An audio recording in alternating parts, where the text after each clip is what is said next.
Chapter 33. Integration and Dissociation. The creation of better and more resources through economic cooperation achieves an important increase of our capabilities to build happiness. It propels us toward a state of development where the fulfillment of economic objectives may be attainable without having to resort to modes that position individuals against one another. More than that, it may afford participants with a way to optimize the production of all resources, including emotional resources.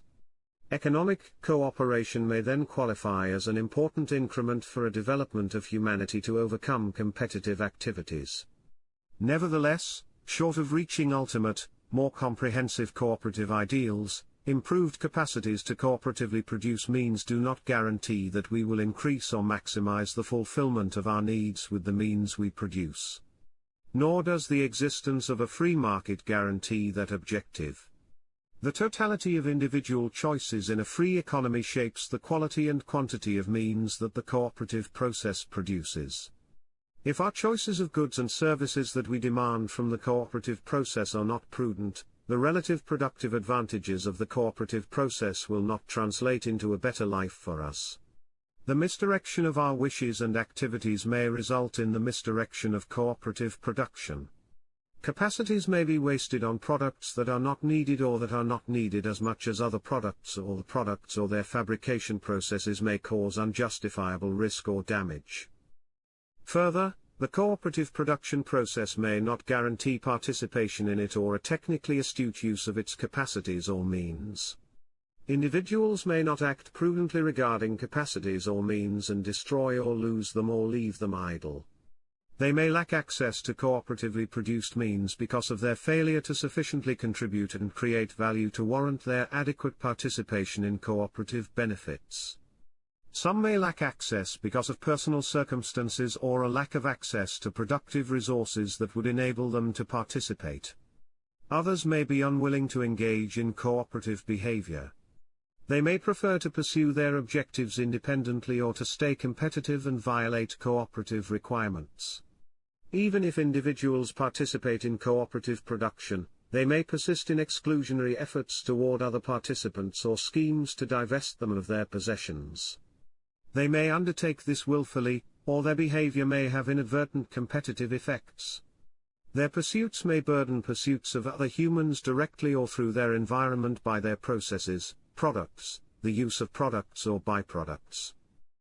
Hence, even if a cooperative economy has the capacity to produce an abundance of capable means for everybody and to enable an optimization of mutuality, this does not by itself create an optimized world. A number of important challenges remain. We must determine what means to produce and how to produce them. We must find access to the economic benefits a cooperative system offers. We must be able to pursue our needs separately to the extent this does not create competitive effects. We must decide how to best use the resources we produce. Our activities in the production and use of means bear consequences for us and for others, as their actions bear consequences for them and us. We must prevent others from undue infringement on our pursuits and must prevent our own undue infringement on others to forestall internal and external repercussions. Beyond accidental or negligent infringements, we have to contain our and other individuals' competitive instincts. We must motivate others to cooperate with us. We have to arrange our pursuits with them in ways that are most productive for our happiness. It appears that economic cooperation only addresses a portion of the issues we have to resolve in successfully arranging our coexistence and interaction with other humans. Still, it is a vital basis for instituting harmonious interaction in all other aspects of human existence. That is not only so because economic cooperation creates resources and supports and protects comprehensive mutuality, but also because our arrangements can be more liberal, inventive, and effective if we possess a secure economic basis. Additionally, cooperative arrangements in maximization of economic effectiveness and efficiency may require considerable reorganization to replace competitive approaches and institutions with cooperative schemes of pursuit. The resulting mechanisms might be able to serve as a basis for organizing human interaction in non-economic aspects of human existence. However, the selection of cooperative manners of demeanor in economic as well as in other aspects of human affairs must be undertaken with great care. Cooperation may impart its own brand of interference because it requires coordinated pursuits. We may be expected to compromise our individual strategies for the sake of a common, or at least a coordinated approach. The threat of cooperative imposition on our economic pursuits can be resolved if we can opt out of joint enterprises when we perceive a better chance to pursue the fulfillment of our needs in other joint undertakings or independently. Yet the dominance of large enterprises we would inherit from a competitive system may render it difficult to freely associate or dissociate in our economic undertakings. Even if cooperative interests achieve a cooperative redirection in the behavior of large competitive enterprises, it will be necessary to eliminate their concentrated, hierarchic command structure to forestall their competitive resurgence.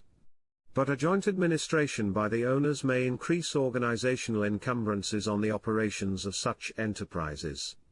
Further, they may be unable to meet the demands of individuals whose mind has been liberated from competitive pressures and manipulations. They might fail to evolve adequate flexibility to adjust to transformed economic pursuits. To meet the needs of their participants and customers, it may be necessary to dismantle or break up large enterprises. It may be required to replace them with associations of individual pursuits or smaller joint production enterprises that can be better managed cooperatively and that can produce goods and services in response to cooperative requirements. Large enterprises might solely remain to undertake joint research and production in areas where enterprises would otherwise duplicate efforts or in areas where a large size is necessary to generate or maintain products effectively or efficiently. In these cases, problems that arise with the separation of governance from ownership may be alleviated by organizing participants in groups that cooperatively decide on the direction of the enterprise. Where multiple enterprises join for exploration and production, such groups naturally exist. In other large enterprises that are worth maintaining in a cooperative environment, groups might be organized in correspondence to the production process or location. A similar reorganization may be obligatory with respect to governmental forms of organization that were inherited from competitive rule. After competitive interests are deposed in the control of economic enterprises, the related competitive structures and processes of government will unavoidably become subject to replacement by a cooperative approach. The previous strategy of competitive interests to concentrate governance and to remove and withhold it from the governed will be reversed. Previous forms of government may have to be largely dismantled and superseded with forms of organization that can better respond to the needs of the population. The close correlation between governmental and economic concerns suggests that similar modes of organization may be helpful or necessary. In both areas, the mutuality benefits of traditional forms of cooperative organization among individuals suggest that we organize cooperative endeavors on the basis of smaller groups whose members are bonded to one another by a common purpose. But the disassembly of larger shapes of organization to form alliances of individuals that more closely reflect their needs poses a new threat. The resulting freedom to associate or to not associate may counteract cooperation on larger levels. The groups in which individuals may associate may become competitive against one another or individuals. Subgroups and individuals in groups may become competitive against one another. Individuals may not be incorporated into groups and they may engage in competitive strategies as well. It would appear that a cooperative society must possess an aspect of cooperative organization that protects against these competitive propensities. Competitive impulses may continue in us in spite of the governance of them by our council of traits. We as individuals may not be able to reliably rein them in. Our instincts that exhort us to claim and appropriate resources or enable such claims may prevail in us although we are situated in a cooperative society. Yet, even if we keep our competitive instincts under control, the proximity of our pursuits with undertakings of others may lead to interferences that may have competitive effects. Besides our spatial coexistence, Our substantive entanglement with other individuals may not allow the full exercise of each individual's and each group's wishes without negatively affecting other individuals or groups. The density of our placement and our interdependence may create conditions where our pursuits, if they were left unchecked, would impose on one another. Avoiding the presence of other humans as much as possible may help us to some extent to avoid conflict. But we cannot entirely or even extensively shun contact if we want to lead happy lives, because we need cooperation in many aspects of our existence to fulfill its requirements and improve its conditions. We might be able to satisfy our needs as part of a limited group. However, in a technologically and economically advanced society, this or other groups of which we could become a member may not be able to fulfill all our needs. Because we must rely on a multitude of other individuals, or choose to rely on them to enhance our pursuits, we tend to be integrated with them into a common system. Even if we choose cooperative environments only for certain purposes and we stay separate as much as possible concerning remaining objectives, the correlation with other individuals for selected pursuits may create proximity, contact, interaction, and consequences in other subject areas. As a result of the connections in our pursuits and our presence in a shared setting, we may find it hard to opt out of an entire system. Even if we possess choices, the advantages we draw from such systems may exceed the disadvantages. To obtain and maintain what we need, we may have to live with aspects that detract from our happiness. We may have to compromise. While that consideration may keep competitive tendencies by cooperatively minded individuals under control, it may also provide opportunities for competitive interests to find leverage. To preserve a cooperative system, its members will have to find an approach that can control such competitive tendencies effectively. Non-competitive individuals might be unwilling to compromise with competitive behavior even if they could be assured that competitive interests would stop at that compromise and not strive to expand their domain further. Avoiding confrontation with competitive interests might seem to be a wise choice at times. Non-competitive interests might lose more than they might be able to preserve in taking a stand. Then again, if we determine that peace is a sufficiently important condition under any circumstances to warrant an adjustment of our pursuits to the wishes of others, we leave us and our happiness vulnerable to be held hostage by anyone whose wishes conflict with ours and who challenges us to retreat. If we make concessions to any person who attempts to preclude us or take what we own, there may not be much or any room left for the pursuit of our wishes. Such a stance would invite others to expand their happiness at our expense. Thus, a commitment to the preservation of peace even at the cost of merely a compromise may be excessive. The optimization of our pursuits demands that we weigh the consequences of our insistence or our resistance against the consequences of comporting with the demands of others. Yet, even if we deliberate, forces that attempt to expand their pursuits at our cost may use our calculations of a lesser evil by threatening damage on account of our insistence or resistance that exceeds the cost of retreat. Their understanding of our calculations may cause competitive forces to become increasingly aggressive and threatening to intimidate us to a degree that makes us give in. To counter that trend, we must be able and willing to present the potential of making the cost for competitive aggressors exceed the benefit they can garner from their competitive impositions. Such threats and counter-threats may result in the exercise of the threatened potential and the infliction of damage on both sides. They may result in severe setbacks in the pursuits of our objectives up to their destruction and possibly our existence. We might face the apparent absurdity that we must be willing to sacrifice our happiness and our existence to secure them.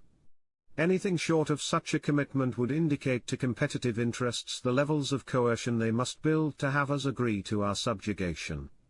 Accordingly, we may have to take such a radical attitude to stave off infringements. This reasoning can make competitive environments extraordinarily violent and may lead to our individual elimination, and the extinction of humanity. We may regard the violence and the damage incurred in fighting competitive infringements necessary to defend ourselves, others, and humanity against existential threats. If our need for collective survival and thriving possesses ultimate priority, a sacrifice or risk of sacrifice of individual survival and thriving may be a logical choice in the defense against competitive threats to humanity. Similar arguments may apply in securing groups or individuals whose survival and thriving we value more than our own or the survival and thriving of others. But if situations of existential exigency do not exist, existential sacrifices and risking such sacrifices may seem unwarranted. That may be true for individual existential sacrifices to facilitate collective thriving if we esteem individual existential concerns more than some non-existential collective concerns. Nor might we be prepared to make individual existential sacrifices to counter individual menaces that do not reach existential stature, except possibly the sacrifice of a competitive aggressor. If survival and thriving combine to form our ultimate objective, we cannot apply the logic of limitless opposition because it may cause or contribute to the destruction of this objective. Such considerations are part of the general system in which we ponder the priorities among our needs and apply cost-benefit assessments to possible strategies in maximization of overall fulfillment. To overcome unreasonable risks, we would have to be prepared to limit the escalation of our insistence or our resistance. Still, notwithstanding such considerations, humans are often inclined to give some collateral needs, such as their needs for self-determination, self-realization, self-respect, justice, giving and receiving love, and acceptance an absolute preference. These preferences may represent unfavorable choices, from an existential standpoint. Yet our willingness to commit to a limitless opposition if it appears required to overcome competitive exclusions, predations, and threats may prevent, stop, and contain competitive overreaching before it can coerce us to fight for our existence. By taking an uncompromising stand early, we deny competitive interests resources to gain strength and ultimately to exist. The rational success of this stance appears hard to dispute even if it has an irrational basis in our needs. Although such a posture may appear to be justifiable and essential against unjustifiable competitive aggression, such clear settings of confrontation in the denial or curtailment of our pursuits are rare. It is more probable that we will experience competitive effects to our pursuits because our pursuits and circumstances intersect and are incompatible with those of other individuals in fundamental aspects or idiosyncratic particularizations. In such situations, differences of opinion and interests may cause each party to the disagreement to regard the other side of the dispute as the offender and itself as the party suffering infringement. Locked in a subjective point of view, each party to the conflict may hold the conviction of holding the sole legitimate position. The perceived infringement may generate a reaction that seeks to protect against, correct, and punish the purportedly offensive act. Because each party considers its actions legitimate, a party subjected to defensive action is bound to view the response of the other as an original infringement. The impression by all of the parties that they reply to an aggression by other parties, as well as their opposing attempts to stop and roll back perceived aggression and to seek compensation and retribution for purported infringement, involve them in an intractable conflict. If a deemed infringement continues or might be repeated, they may attempt to break the intransigence of their opponents and dissuade them from further pursuing the purported aggression. For this purpose, each side may gravitate toward an overproportional response to each round of apparent aggression. Even if a response is designed to be proportional, this may not change the reaction of the other side because it is likely to view the proportional reaction to be part of an unjustified aggression. These dynamics create an overwhelming potential for the escalation of disputes into conflicts of significant and possibly existential proportions. They seem to drive all except the most openly cynical forms of competitive struggle. This potential that conflicts would spiral out of control creates a momentous motivation for individuals whose interests may conflict, to devise individual and cooperative mechanisms that avoid such conflagrations. An awareness of the risk of subjectivity and of escalation may cause parties involved in a disagreement to avoid and to escalate conflicts to the best of their aptitudes. We may accommodate opponents because we may be able to identify with their interests and acknowledge that they are engaged in legitimate pursuits. We may accommodate such pursuits with the expectation that others will have a similar understanding and accommodate us in similar pursuits. Even if we encounter non-similar situations, we may determine that compromise is in our interest. Because electing to shun competition may avail us and others of the ability to participate in the benefits of a cooperative setting, we and they might be prepared to compromise pursuits. Still, to put up with the wishes of others and endure interference would only make sense if it would provide participants with a greater benefit than it costs them, or if it prevents a greater damage than they would otherwise incur. Even in a cooperative society, the point of insistence or resistance would be reached, where the damage that is inflicted by suffering single or accumulated interferences might curtail our happiness more than the damage we might suffer when we stand firm. The trigger point and mode of opposition may be different for each individual. They depend on the specific dynamics of factors in our mental traits, the fulfillment state of our needs, and present and anticipated capacities and circumstances. Our decision whether to accommodate or resist an encroachment results from an assessment in which we weigh the costs, risks, and benefits of opposing against retreating entirely or in the form of a compromise. We may conduct such a cost-benefit inquiry every time we encounter an intrusion. Yet, over time, we might draw on memorized considerations of circumstances that made us retreat or stand firm. We might distill these into more general personal principles, from which we take guidance in our pursuits. Although we might not share our cost-benefit assessments or derive principles for conflict resolution in a cooperative context, these seem less dangerous to set forth. That may be because other parties are restricted by legal standards to approach or transgress certain thresholds for our retreat, and because our retreat might result in negative ethical repercussions for them even if they could effect it legally. This may only leave a relatively narrow range of variables within which individuals may or must find a solution.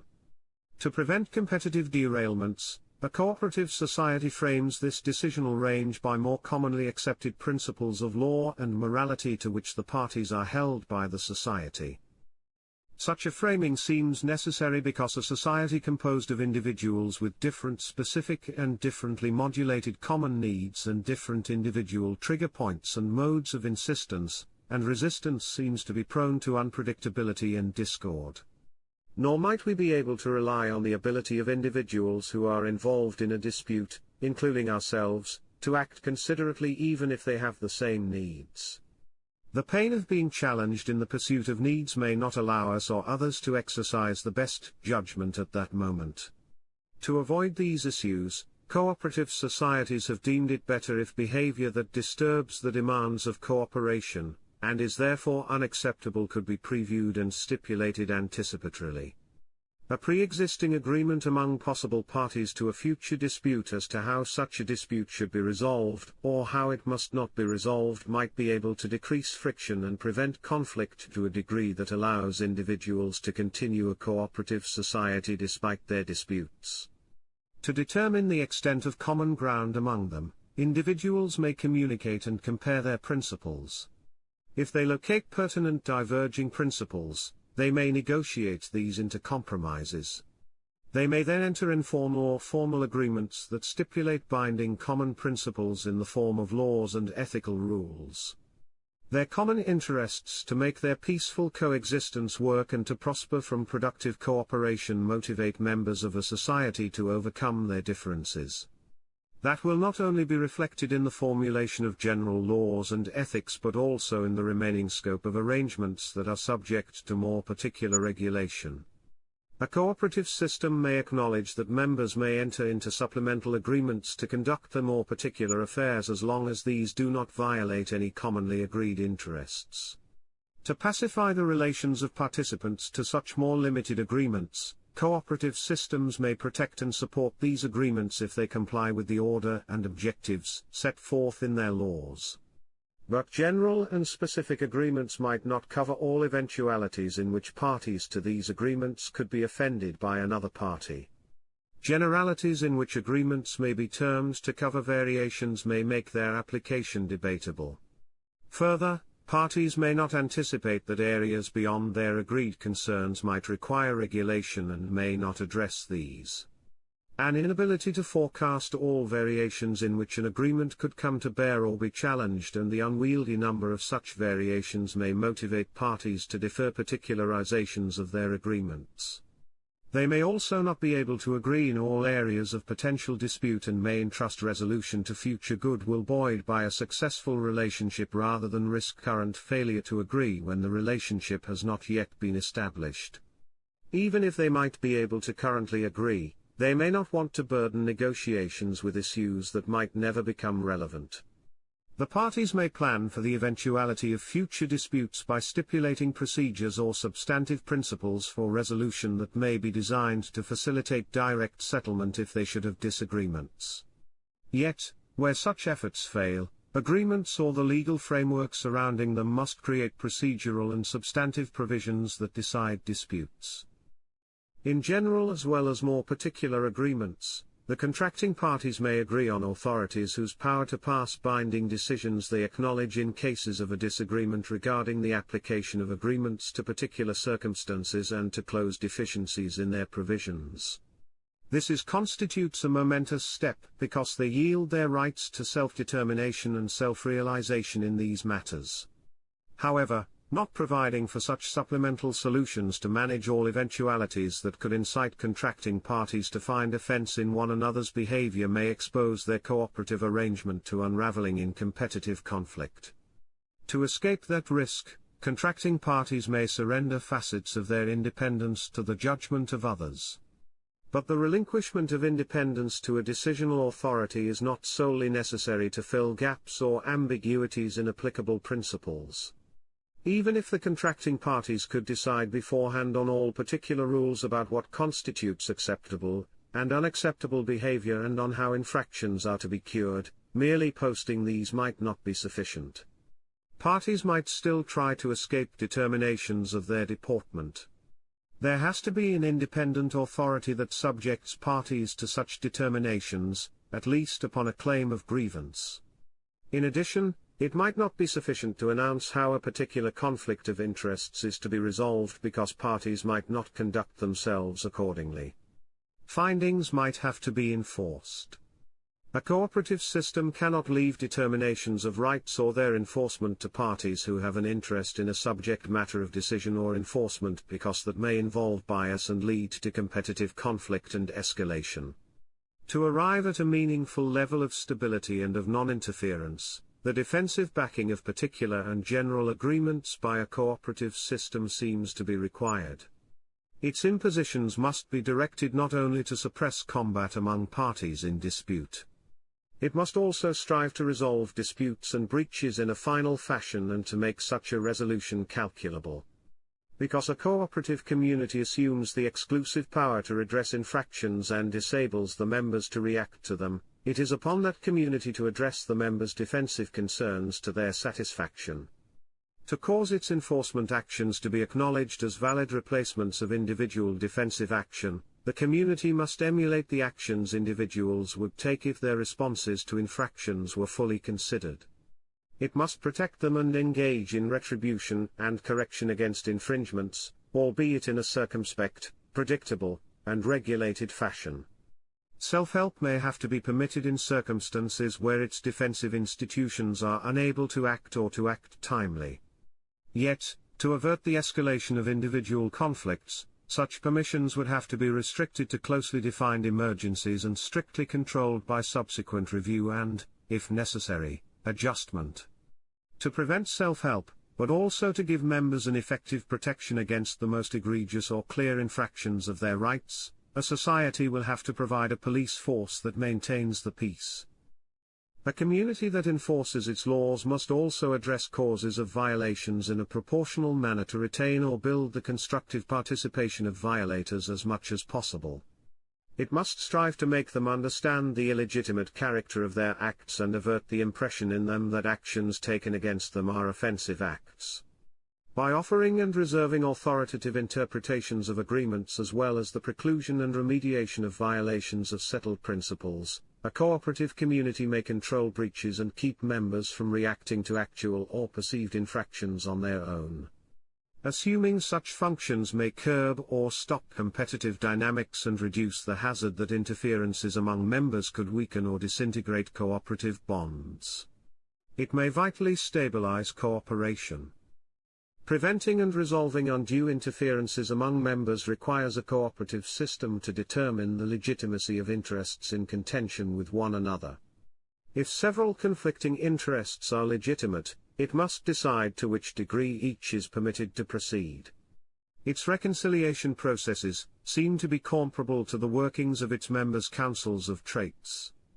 It represents a higher level of reconciliation among members that builds on the reconciliation of needs within members.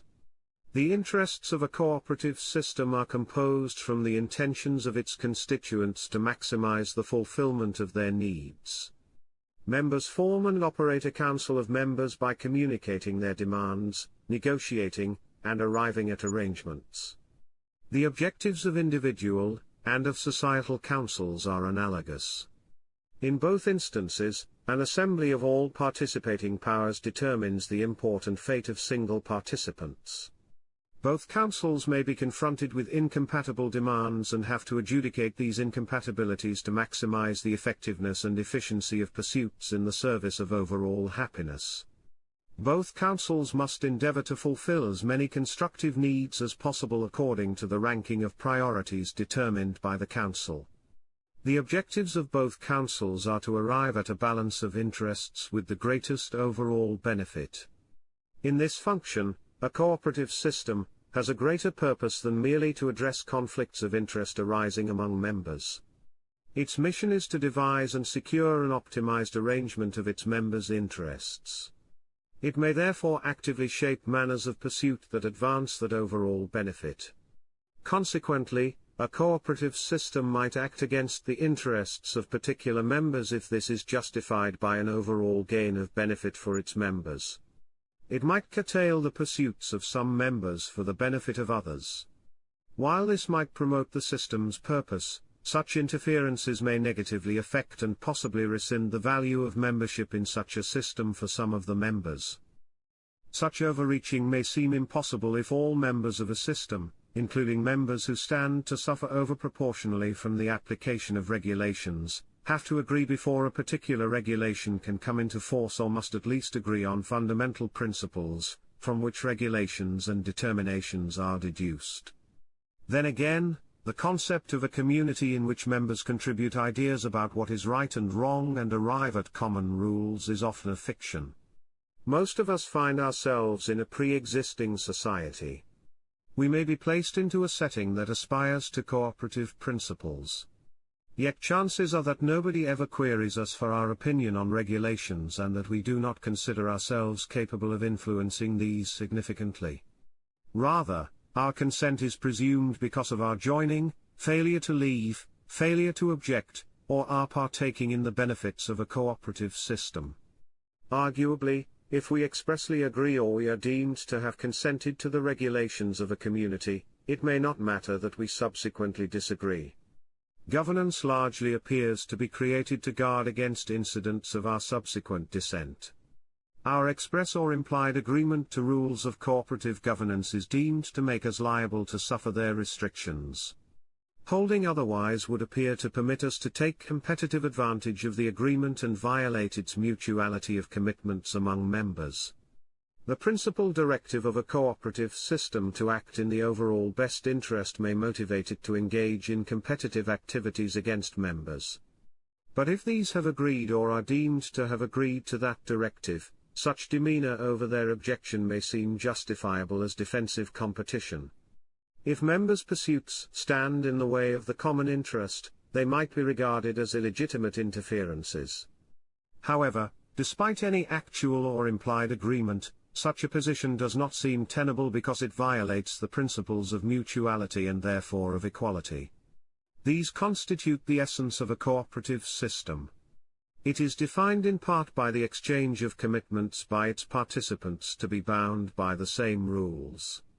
One reason for entering into a cooperative scheme is the guarantee of protection against overreaching by one another. Another is the expectation that this scheme will enhance members' benefits by facilitating constructive mutuality, which also implies equality. Either way, they must be satisfied that they sufficiently benefit to warrant participation. Mutuality and equality are merely instrumental tenets of cooperation by which participants derive value.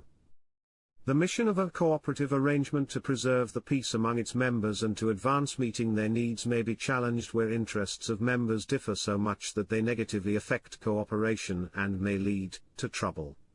In managing incompatible interests, a cooperative community has two principal choices. First, it can try to suppress one or more of such interests partly or entirely to engineer an overall best result. To the extent this imposes differently on members, the system would have to compensate over proportionally damaged members to achieve an equal treatment.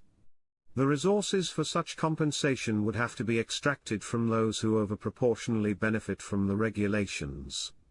Attributions and reattributions may give rise to defensive competition from all affected participants against the system, and to continued competitive friction among incompatible members. These adversities may undermine the system's ability to forestall a mutual overreaching and to benefit its members' pursuits. Because these efforts may not resolve underlying conflicts of interests, a community must determine whether incurring these problems is warranted by keeping the system inclusive. Hence, the second choice is the separation of incompatible members. If dissent is pervasive, this might mean dissolution of the cooperative system. If a community can be preserved, it might benefit from discharging members whose interests hinder its optimization. Such measures might reduce conflict and increase the utility of pursuit for remaining members. A cooperative system is eminently proficient in administrating harmonic relationships among essentially identical individuals. To the extent fundamental priorities and the dynamics for circulatory priorities are similar among its members, it can assist in their pursuit. It can offer structures and processes, regulations and implementations that optimize the meaningful pursuit of these needs consistent with shared concepts of priority. Its regulations may leave room for idiosyncratic needs that do materially affect the interrelation of existential needs. It may acknowledge, support, and protect the right of members to pursue idiosyncratic needs within equal spheres of liberty. Yet a cooperative system can only engender a reconciliation among its participants successfully if it can obtain universal agreement from them on matters that delineate the equal spheres of their coexistence. That may involve more than the acknowledgement of inviolate space as a unilateral ideal. Its boundaries may frequently have to be defined as common boundaries of compromise. They may overlay and may vary because of particular circumstances or their constellations. Different ideas by members of a society about where these boundaries lie and how they are to be adjusted may render it impossible for them to arrive at a comprehensive agreement regarding their commonwealth. To enable a satisfactory level of such a commonwealth, its members must agree not only on how their coexistence should be organized. They must also decide on the principles of how they should cooperate in the production and in distribution of resources. That necessitates a certain level of homogeneity among the members as well. Some differences may be beneficial or may even be essential to sustain, improve, and optimize the overall fulfillment of needs in a cooperative system. But to the extent particularities do not benefit a cooperative system, or are not acknowledged as falling within a protected idiosyncratic area, they detract from the cooperative potential of a system. To have a successful, and even more to arrive at an optimized, society, it then appears to be necessary that members can identify with one another's viewpoints and principles of pursuit. Members must therefore be able to select or create communities of individuals whose needs are sufficiently compatible, and they must be able to avoid and deselect associations with individuals who are not sufficiently compatible with their pursuits. The persistent dissent among participants about what objectives should be cooperatively pursued, how they should be pursued, and whether mutual limits lie can give rise to an enduring productive stalemate, and to various levels of conflict that can destabilize and destroy a cooperative system. If a cooperative system does not support and protect the interests of members as much as it could if some of its members would organize separately, its dissociation of incompatible individuals appears legitimate. The inclusion of participants, who would depress the overall capacity of a cooperative system to produce happiness, would result in a competitive imposition on participants who could fare better without them. The pressure on disagreeing members to change or adapt their behavior and the defense by these members against such impositions threaten to further impair the system. Conversely, individuals who are placed in a system that disagrees with them seem justified to deem the system's divergences and impositions that depress their ability to find happiness to be competitive as well. They would therefore have a right to dissociate themselves. The rights to fulfillment resulting from individuals' needs dictate that they must be free to participate in associations to optimize their happiness. Their cooperative needs also dictate that they must be able to associate free of the membership of individuals who would damage the fulfillment of such or other needs. Members on both sides of a possible dissociation would have to weigh the damage of leaving an association intact against the damage that dissociation causes for them, including the possible exacerbation of conflict upon dissociation. Dissociation may cause damage because it severs cooperative relationships and may leave participants with deficiencies that might be irreplaceable or only replaceable under sacrifice and investment of resources. It may therefore generate defensive reactions.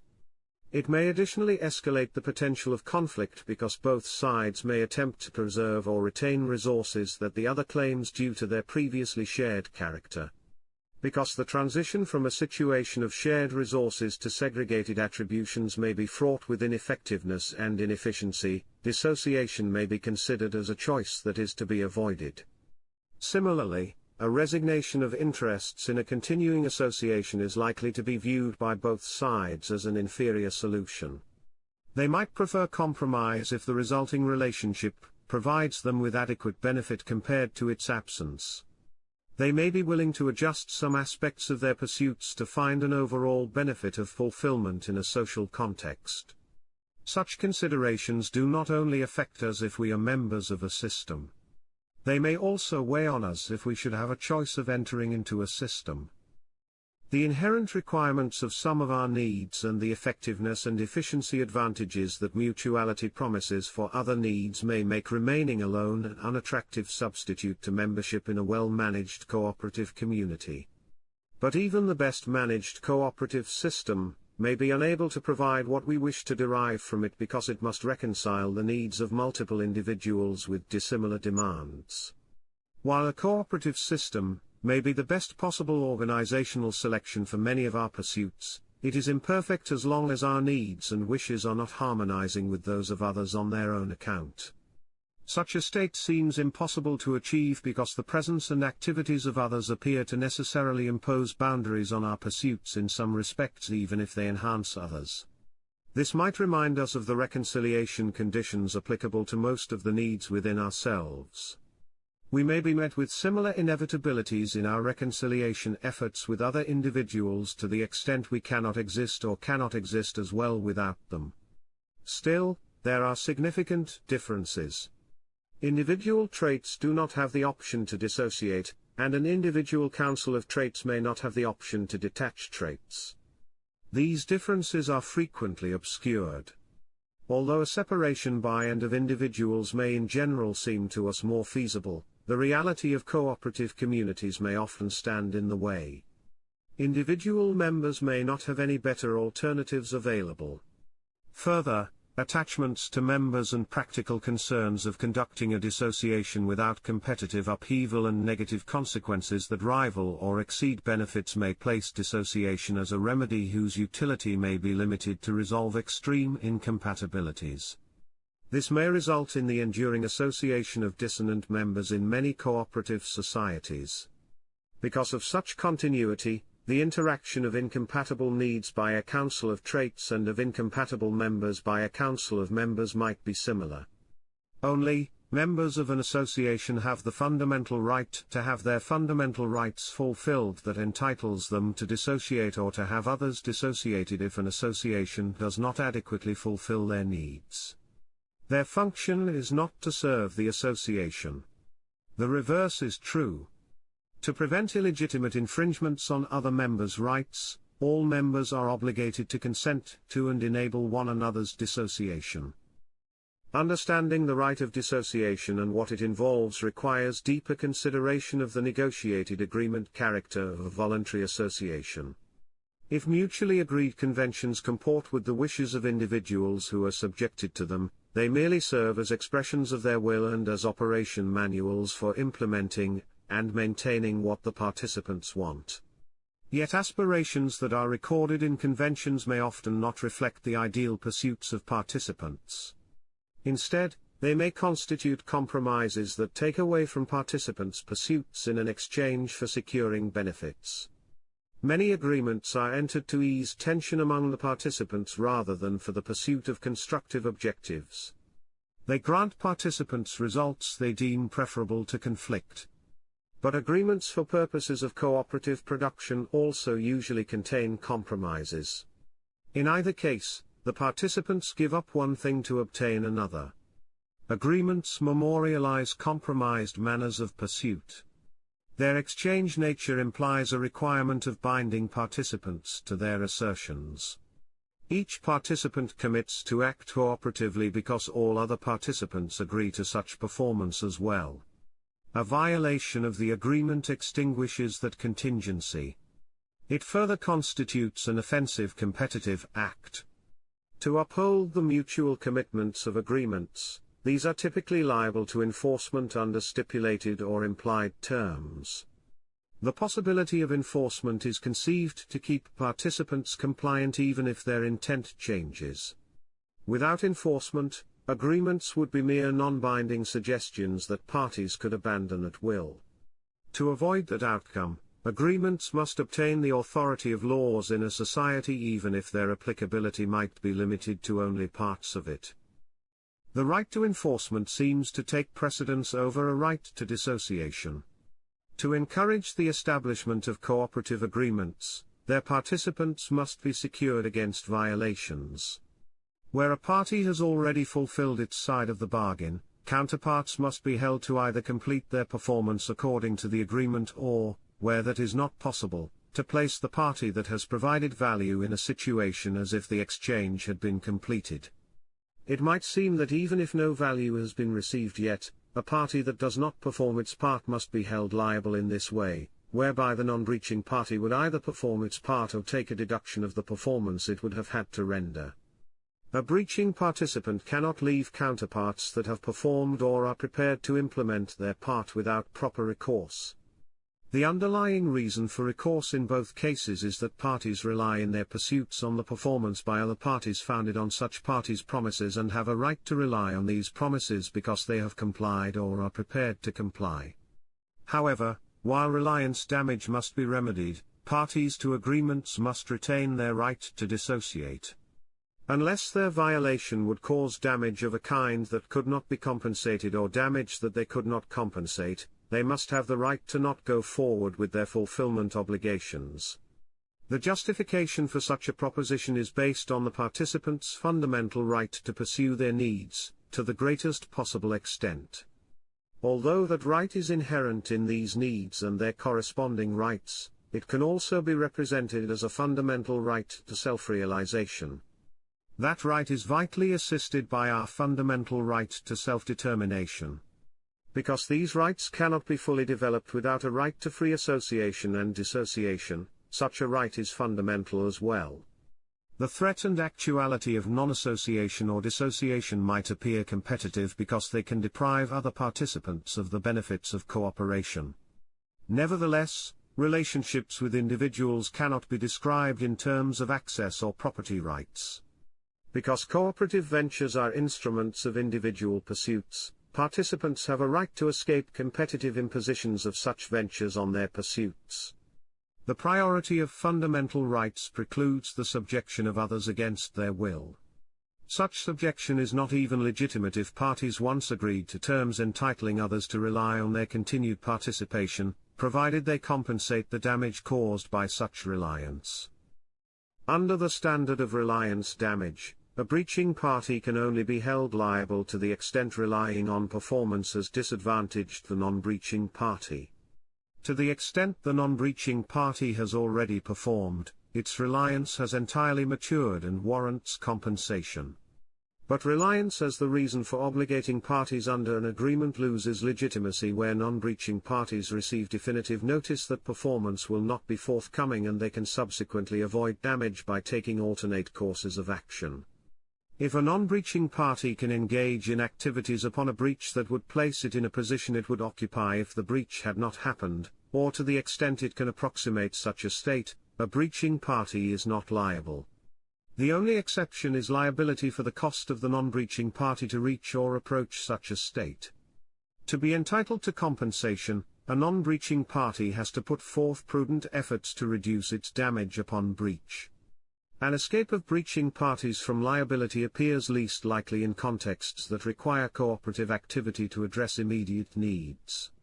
It appears more probable if the parties engage in a continuing relationship and arrangements can be made to transition that relationship if it should fail into alternative provisioning. The balancing of the right to rely against the right to dissociate involves a cost-benefit assessment. We are only entitled to go forward with a dissociation if we can compensate the damage it causes. Apart from that restriction, it is only beneficial to proceed with dissociation if alternative arrangements remain sufficiently superior after we subtract the damage dissociation causes to us and others. Our assessment may turn us against a dissociation. But the repercussions of not being able to dissociate due to circumstances that do not allow dissociation or that remove its benefits reach further than a low effectiveness or efficiency of associations in which we would continue. The deviation of interests in parties who are held to a cooperative scheme by the threat of repercussions produces a potential for competitive conflict. The antagonist might be those who seek to implement or preserve cooperation and those who would rather seek a different kind of or no cooperation, or participants who are also trapped in an arrangement without a permitted and practicable alternative. These situations in which members become competitive adversaries are not compatible with the idea of cooperation as a mutual service for the advancement of all participants. By enforcing cooperation, a cooperative undertaking would be transformed into an instrument of competitive oppression, even if this oppression is defensive in its preservation of participants' rights to rely on promises. The accumulation of damage from a compelled continuation of an arrangement may exceed the damage caused by separation, particularly if participants act competitively against one another. Parties cannot be permitted to obtain dispensation from their obligations by disruptive behavior. Such a reaction to a ban or the non-feasibility of dissociation constitutes a violation of the agreement. It gives rise to compensatory claims, or claims for performance where a failure to perform is not compensable by its nature or the breaching party is unable to compensate it. To the extent a party breaches an agreement without immediate compensation capacity and fails to give the promised performance, compensation claims would continue until they are satisfied. A culpable failure to satisfy compensation claims as well as a failure to comply with performance obligations would have to be punished by a society to preserve the right of reliance in agreements. While a right of dissociation from agreements may then prevail, the potential repercussions from a dissociation have to be considered before individuals commit to agreements. It appears advisable to sidestep agreements that we or other parties are susceptible to violate because the ensuing separation involves distress and damage even under the best conditions. Moreover, we must particularly avoid agreements from which we or others could not or not neatly dissociate. Although it might appear feasible sometimes to not bind ourselves unless we are certain that all participants will perform their promises, we often may have to incur some risk to advance ourselves. Also, there may be no viable or only less appealing alternatives to entering into or maintaining agreements with injurious effects or potentials. Further, there may be areas where workable alternatives are available but burdens of dissociation are so high that it loses most or all of its advantages. Smaller groups and individual members in partitions are usually more likely to experience the brunt of dissociation. Their cooperative connections are usually more severely affected and may not or not immediately be replaceable. The complete change and possibly unfamiliarity of their human and non-human environment may encumber them with extraordinary insecurities and challenges of transition. Dissociation might even expose them to existential threats. They may not be able to survive, let alone thrive in segregation. Although they may not develop sufficient satisfaction from a common endeavor, their dissociation may impose a greater damage on them than remaining in it. Memberships in various personal and tribal contexts may be particularly difficult to lose because of emotional bonds and their protective and supportive mutuality. Even if associating members can cope with such losses, they might be overproportionally compelled or motivated to go along within a common venture until they can perceive an alternative that can sufficiently compensate for their disproportionate pain of dissociation to facilitate an overall superior outcome. That alternative, however, might never arrive. Generally, the fallout of dissociation may be easier to endure by larger resulting groups because their hardships can be socialized and benefits of cooperation among the remaining members continue. Then again, the benefits of such remaining associations may diminish as the number or the size of dissociations increases. Moreover, particular participants or sets of participants might hold crucial ingredients for an association's success or existence. Their separation might wreak over-proportional hardships on the remaining members. Even where such conditions do not apply, members in larger remaining groups may go through similar emotional considerations as smaller partitions or as individuals. They may also be worried about the greater exposure of departing individuals and factions to the harm that may result from a dissociation. These concerns may not permit a community to exclude disagreeing individuals despite their dissent. For participants in an association that are less or not concerned about detriments of dissociation for them or for others, dissociation or its threat may be a powerful instrument of competitive coercion to extort compliance by weaker or more scrupulous participants with their demands. Even where that is not the case, such weaker or more scrupulous parties may on their own accord grant concessions to maintain coherence because of their fears that less distressed individuals might leave or force them to leave. This might make the right to dissociation to pursue individual objectives a theoretical construct for many members. To curb competitive designs or effects in associations and dissociations and maintain the voluntary character of members' determinations about participation as much as possible, the burdens of dissociation must be minimized. This is in the interest of all non-competitive parties to enable them to move on to settings that permit them to increase their happiness. The fundamental existential equality of individuals demands that the consequences of dissociation must be equally divided among them, subject to reliance compensation, to prevent the illegal punishment of parties that exercise their right of dissociation or are subjected to its exercise. In addition to procedures that might provide for an equal division and attribution of benefits and detriments of separation that are immediately ascertainable at separation, equalization must also include hardships in the aftermath. Even if parties to a dissociation lose the right to partake in one another's benefits that develop subsequent to the dissociation, they are obligated to continue to support one another regarding subjects within the scope of their former agreement to equalize the negative consequences of dissociation. Continued responsibility for damage equalization motivates all participants to lower the damage to one another at all stages of dissociation.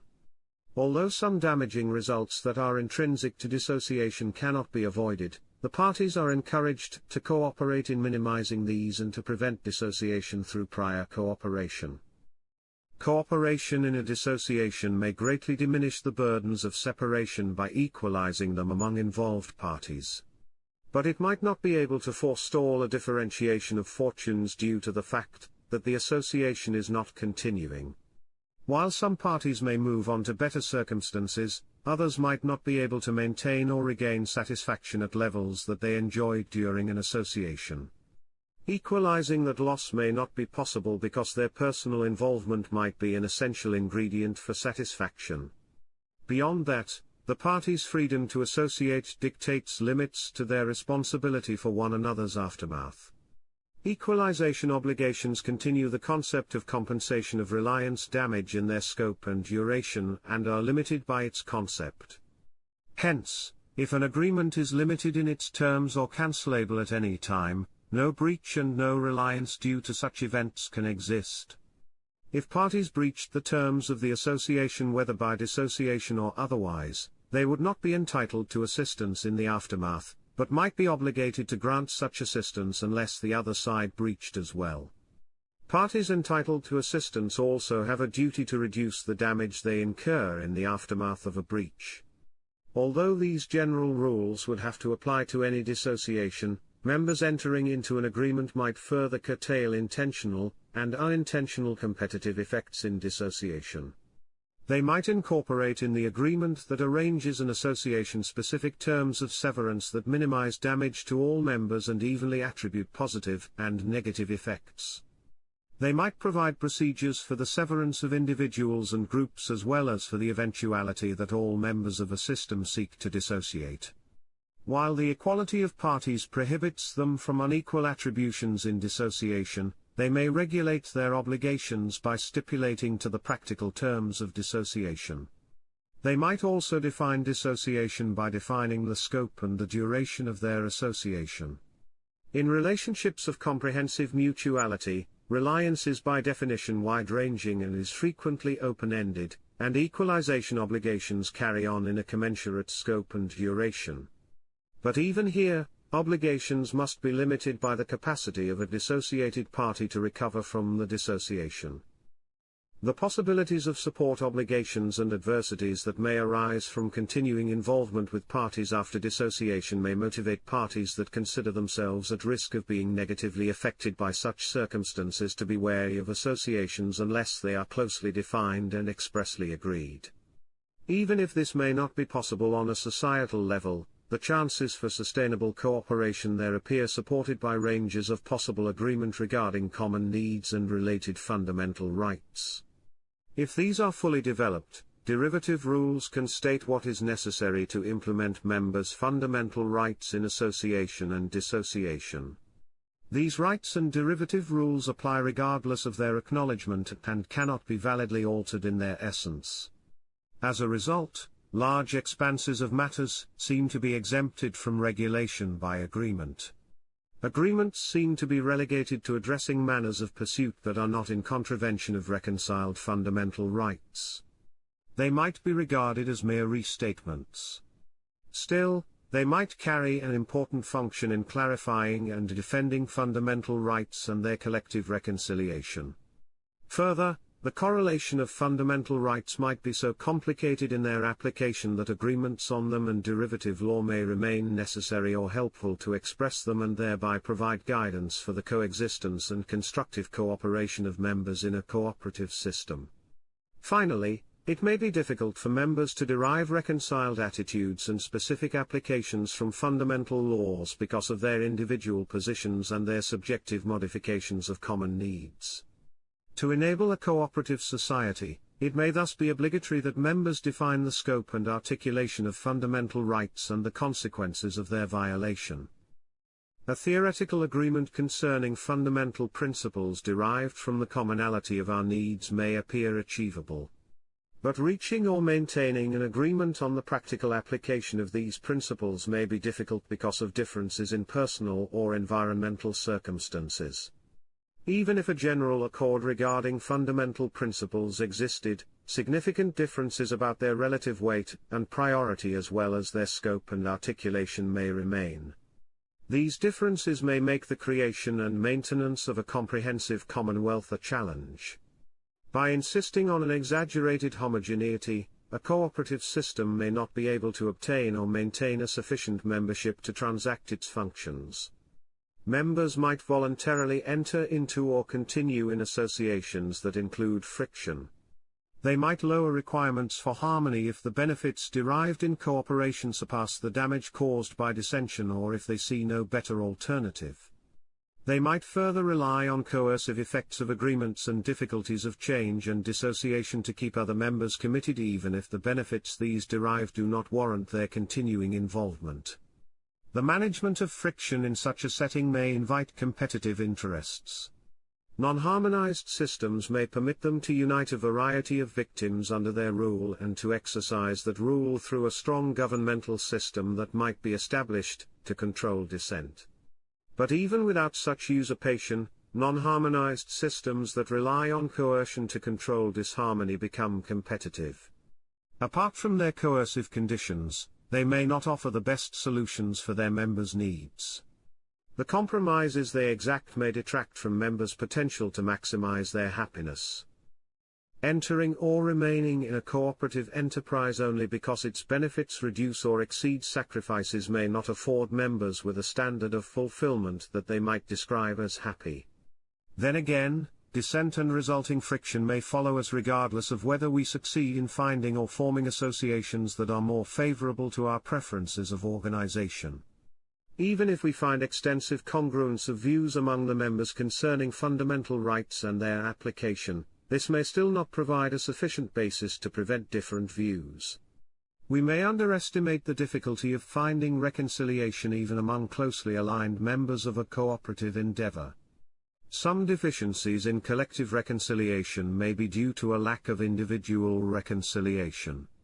Members may not have progressed to a state where their council of traits would conclusively determine that collective reconciliation serves the optimization of their needs. They might therefore hold adverse positions on their own behalf even if their objectives are identical. If they have advanced in the collective reconciliation of their needs, their insight may not have attained full coverage of all matters and all modes in which it can benefit their needs. Even if they have accomplished total insight, competitive impulses might still penetrate their resolve. Moreover, finding acceptable reconciled solutions may still be complicated among members with advanced reconciliatory insight because they may approach reconciliation from positions that are partly dissimilar. The internal and external circumstances to which their needs relate may continue to create differences that may sway their positions. Differences in capacity, fulfillment status of needs, and availability of means may cause them to invoke fundamental rights with different urgencies, in different constellations, and with different particularizations. Additionally, fundamental needs that define their perceptions of rights remain subject to idiosyncratic particularizations that to the carriers of these may appear identical with their common roots or inseparable from them. In the absence of a comprehensive control by collective reconciliation in individuals, these differences make it unlikely that fundamental laws, derivative laws, specific applications, or more specialized agreements are equally acceptable to all members at any given time. Their internal and external particularities may continue to dispose members differently in defining the exercise and infringement of fundamental rights and therefore with regard to the demarcation between the permissible and impermissible. Among similarly disposed individuals, discrepancies may regularly pertain to minor issues of interpretation. Members of a relatively homogeneous association may therefore succeed in crafting compromises or zones of autonomy that accommodate their differences while also preserving meaningful cooperation. However, as individual dispositions differ more, the resulting rifts among less compatible individuals are bound to become more difficult to bridge. It may not be possible to find practicable compromises or autonomous subdivisions that still enable useful cooperation. In such conditions, individuals or factions that possess greater power may attempt to use it to install their views as law.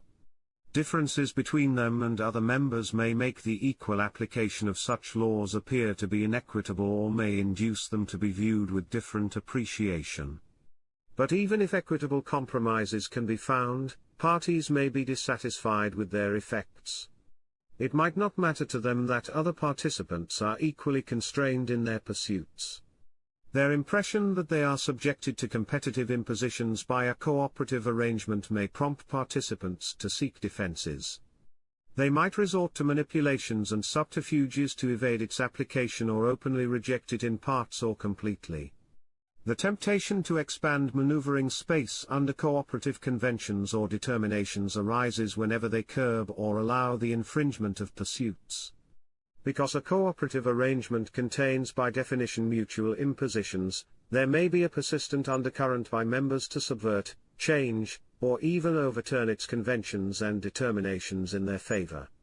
Even if members agreed to curtail their pursuits and regardless of what the incentives for such an agreement might have been, the compromised interests that are being limited by a cooperative arrangement continue to exist.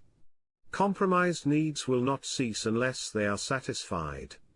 Similar to how they continue to militate against the collective insight of needs in an individual council of traits, they will try to motivate an individual to act in their interest and against collective order if better judgment fails to restrict them. Members might be drawn to oppose conventions to which they always objected and did only agree because the benefits of the agreement would not have been available had they maintained that opposition at the time. Circumstances may have changed to where the relative strength of participants has changed. Even if an agreement fairly reflects compromises that participants consider to be overall justifiable at the time the agreement is entered, their evaluation may change. They may realize that an agreement never had the value they ascribed to it or an acceptable approximation. Further, areas of former agreement may become subjects of discord as participants' circumstances, insights, and needs evolve or as the adversity of a regulation emerges. Hence, even if participants support compromises when an agreement is entered, no agreement can ever be regarded as final. Competitive as well as legitimate motivations may motivate participants to dissent. If discrepancies become too large to warrant continuation of an association, members may resolve that they can better attend to their happiness on their own, in another association, or in the same association upon the dissociation of other individuals they deem detrimental.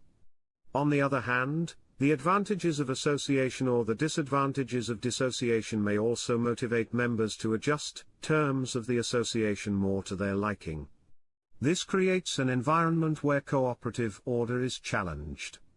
That may be disquieting from the viewpoint of collective coherence but does not make such activities necessarily illegitimate.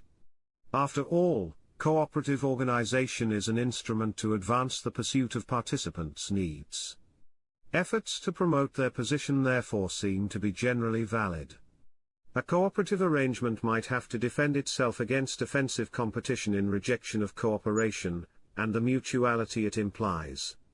However, in cases where members remain or could be motivated to become constructive members of the association they disturb, an association might benefit from offering a mechanism to explore and facilitate accommodations.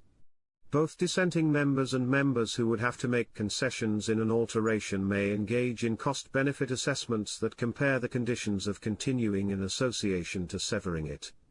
In these assessments, they may have to incorporate the effects of changes regarding the accommodation of multiple parties, and the possibility that revision requests might be incompatible. Because a change of an association's stipulations can only be legitimate if all members agree, agreements may prove to be inflexible, particularly if they have many members. Still, the possibility that members might be sufficiently unhappy to leave or to cause continuing problems by their objection and lack of cooperation might move other members to be open to changes. Permitting members to exert such pressure seems problematic, because it seems to sanction competitive practices. On the other hand, it would be illegitimate to defend against threats of dissociation if their actualization is permissible. If dissociation is a fundamental right, the threat of dissociation seems to be included in this right. Similar to the offering of alternative products or the adjustment of prices to demand, the threat and actualization of dissociation are not competitive unless they involve the manipulation of another party's position. Yet, due to the pre-existing relationship, the threat or actualization of ending that relationship necessarily interferes with the other members' positions. Although it is therefore possible that dissociations are pursued to exclude or exploit, such objectives would be thwarted by reliance obligations. It may not seem proper that threats of conduct that would subject a member to compensation obligations should leave a threatening member without liability.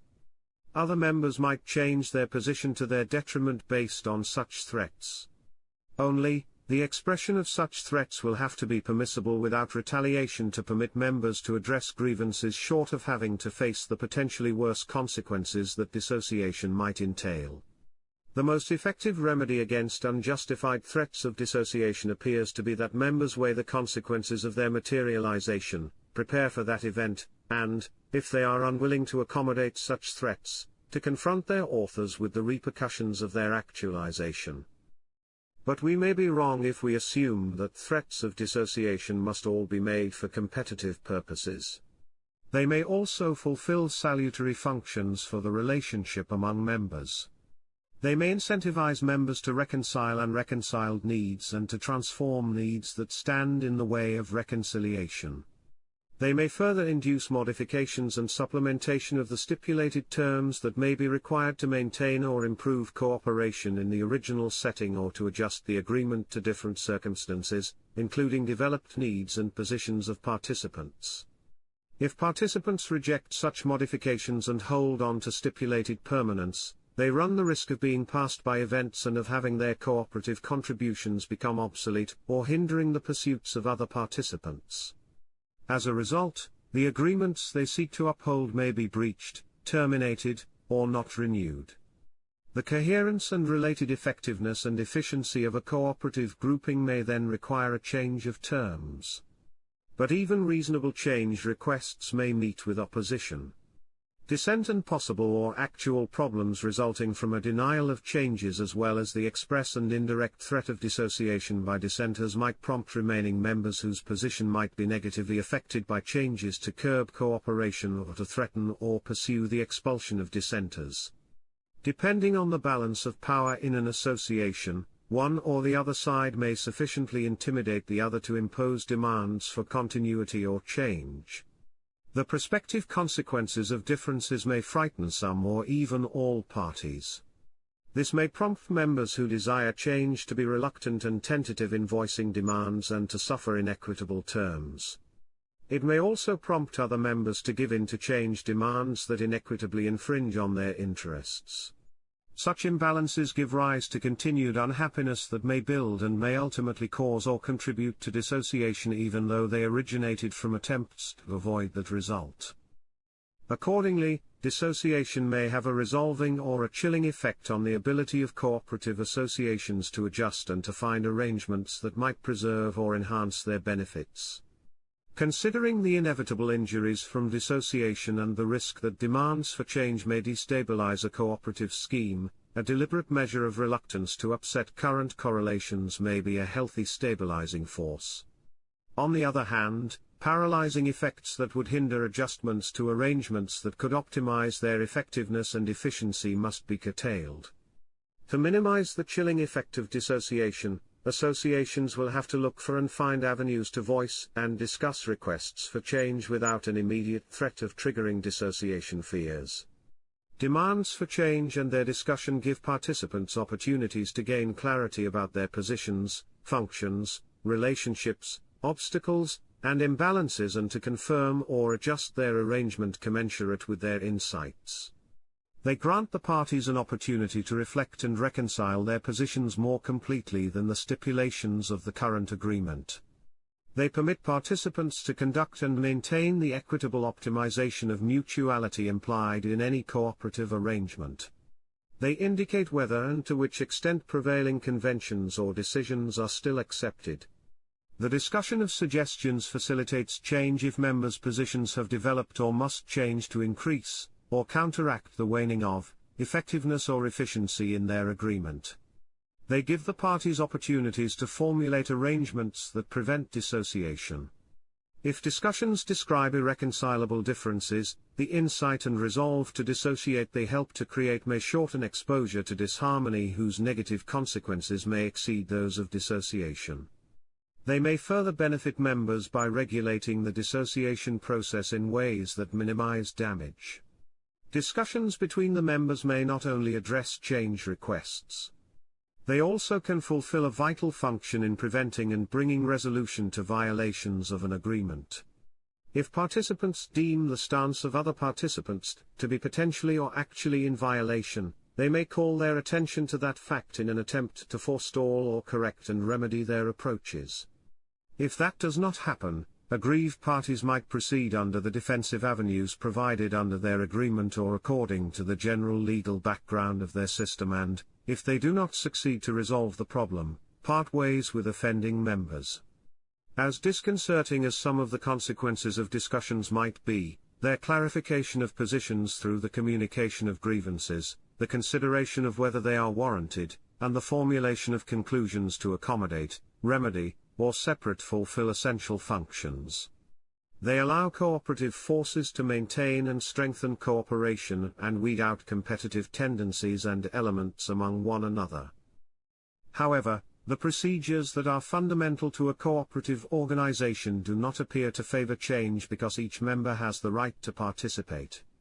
That may be particularly a problem in the adjustment of larger associations.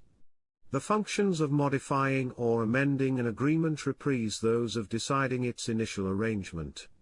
The requisite that parties must have actually or impliedly consented to an agreement to be bound by it appears to command that all its participants must consent to its modification or amendment. Because agreed terms only become relevant in their application, the consent of the entirety of an agreement's participants would seem to be required for all affairs of an association. An exception would be that individuals under consideration for dissociation or other negative treatment would have to be excluded from participating to preserve the effectiveness of such measures. If members delegate some rule-making and decisions, their agents have to remain responsible to and depend on the consent of all members regarding their appointment and their continued tenure. To institute an agency that remains consistent with the members' wishes, the entirety of members has to set forth guiding substantive and procedural principles and assume supervision. Additionally, to ensure uncontroversial application of the community's directions, all members, or in cases where negative treatment of members is at stake, all members who are not then at risk for it, would have to retain the power to review and change pronouncements by less than total member assent. Hence, despite delegation, the members would remain in charge. Notwithstanding its logic, the principle of required consent by all parties might not be followed through if a larger community is involved in the determination of obligations and rights under an agreement, its enforcement, its supplementation, or its adjustment. Insisting on the agreement by all members to all aspects of legal order may appear to be unwieldy regarding agreements that include more than a few parties.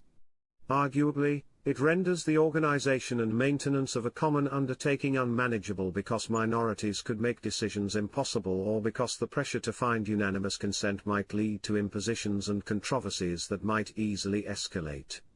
Members may therefore decide to forego the intractable process of reconciling all participants' opinions. They may institute decision-making agencies that are only indirectly dependent on them, and thus subject them as the governed to some extent. They may seek to moderate this dependence by reserving some rights to govern directly and by preserving some rights to elect and recall agents. To prevent unanimity difficulties in the selection of agents and indirect governance, the members may reach an agreement to resolve differences through a restrained, formalized contest that is decided by majority affirmation. They may stipulate that a simple or a qualified majority of members or their delegates determines the laws and actions of a community. Such a resolution mechanism may appear legitimate because a majority of support represents more legitimacy. Further, permitting a majority to set rules and to make decisions under them emulates what would likely occur in the event of a determination by forcible contest. It serves the function of making open competitive conflict in which a majority has a better chance of winning obsolete while preserving resources and the likely outcome of a conflict. These justifications for a majority rule may appear to improve if we insist on greater majorities. Still, we have to question whether this affords a majority, including an overwhelming majority, the legitimization to ignore the requirements for happiness of a minority, even a very small minority. Such a proposition would place any participant at risk to have any pursuit curtailed or eliminated if it is perceived to be contrary to the interests of a majority.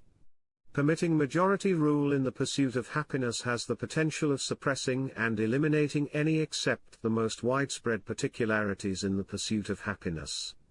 It may negatively impact or foreclose significant portions of pursuits from which we draw satisfaction. Although we might be part of the majority in opposition to many positions that we do not share and might often prevail under its help, our positions may be victims of majority rule at other times. It seems that few individuals would be safe from attempts to abridge particularities in their endeavors. Besides that, majority rule may infringe on common interests in favor of the common interests of the majority. It may override fundamental rights of a minority to the extent these impede the interests of the majority. Hence, determining legitimacy of a legal order based on numerical preponderance seems short-sighted. Such a rule threatens to give erroneous cooperative legitimacy to competitive courses of action. Its only discouraging requirement for competitive interests might be that they have to obtain sufficient support to build a majority. Yet, considering the manipulative prowess of competitive interests, this may be a hurdle that such interests are regularly capable of taking in a nominally cooperative society. Arguably, a majority rule might remain benign and not give way to competitive attitudes. But it is difficult to see how that could be maintained. Majority rule seems to be inherently competitive because it authorizes a majority to impose its pursuits over the objections of a minority. Majority rule introduces competitive principles into a cooperative arrangement because it overrides the requirement of a cooperative compromise. It thereby damages existing mutuality, and it encumbers the potential of mutuality beyond association lines. It represents a vestige of strategies by which the more powerful defeat and subjugate the weaker. Majority rule may therefore be as awful as the governance by a competitive elite. But competitive abuse by majority rule may be even more difficult to abolish. Its relatively large basis of support may make competitive oppression more comprehensive in its implementation and more difficult to dislodge. Competitive majorities may also benefit because they can exercise competitive strategies under the mantle of legitimacy and protection of purportedly cooperative systems. That legitimization may allow practices to be condoned by majorities and minorities that otherwise would provoke resistance in their members. Minorities may further acquiesce because of the potential that they might be able to form alliances to achieve competitive majorities and hence become winners. Requirements of qualified majorities may create a certain degree of security from a competitive takeover. They make it more likely that the consent of individuals or of groups with disparate interests is necessary to obtain the required majority and that competitive excesses might therewith be prevented.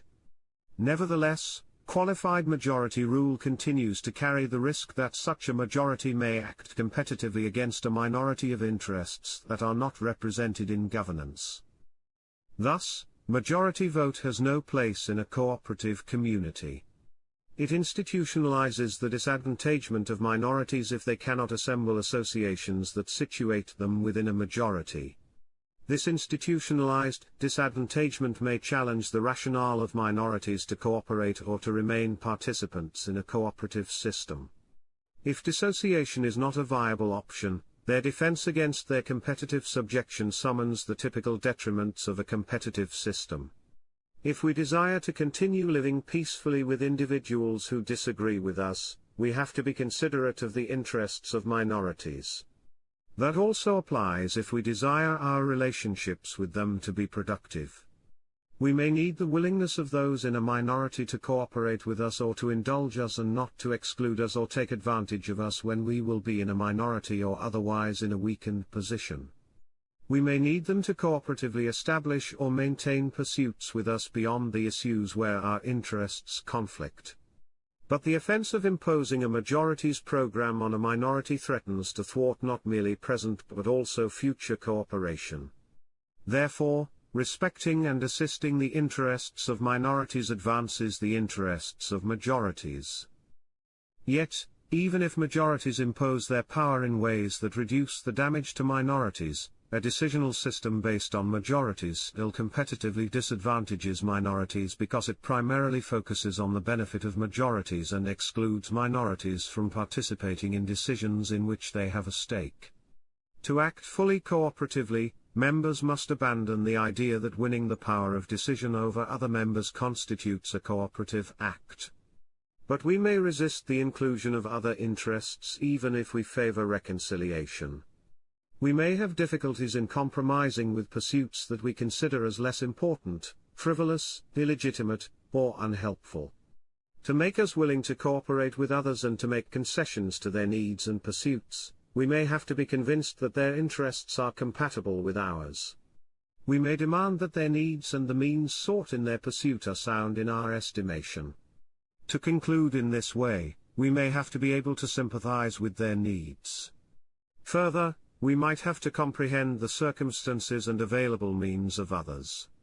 To acknowledge the legitimacy of a dissimilar point of view, we would have to be able to consider subscribing to such a view ourselves if our conditions were similar.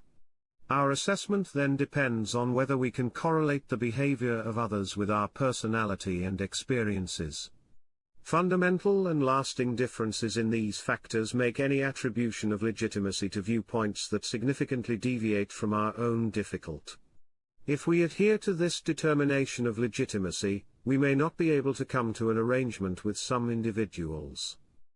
The sole reason for accommodation and cooperation remaining in such situations might be the threat of competitive conflict and its continuance if parties remain placed in the same setting, the spectre of disorderly dissociation, or the indispensability of cooperation that makes even an orderly dissociation undesirable.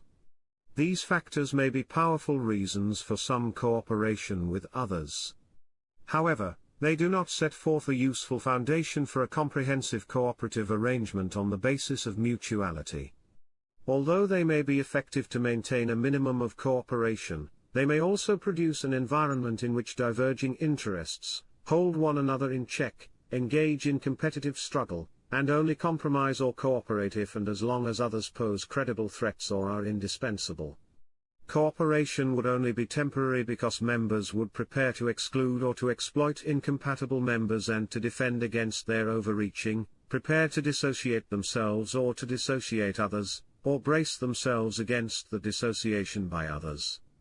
Such a setting breeds suspicion, antagonism, and impairment and fails to realize the beneficial potential of a cooperative commonwealth.